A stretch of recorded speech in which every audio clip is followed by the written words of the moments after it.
অনেক অপবাদ আমাদেরকে দেয়া হয়েছে, জঙ্গিবাদী বলে আমাদেরকে আখ্যায়িত করা হয়েছে।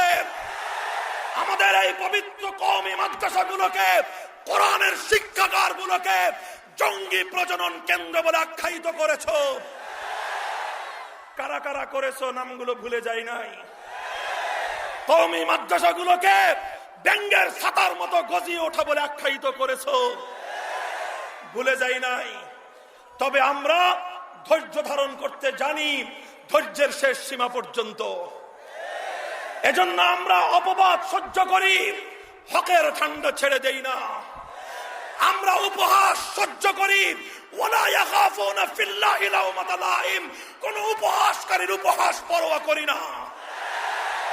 একবিংশ শতাব্দীতে কাঠমোল্লা বলে আমাদেরকে উপহাস করতে পারো, কোরআন সুন্নাহর পথ থেকে বিচ্যুত করতে পারবে না ইনশাআল্লাহ।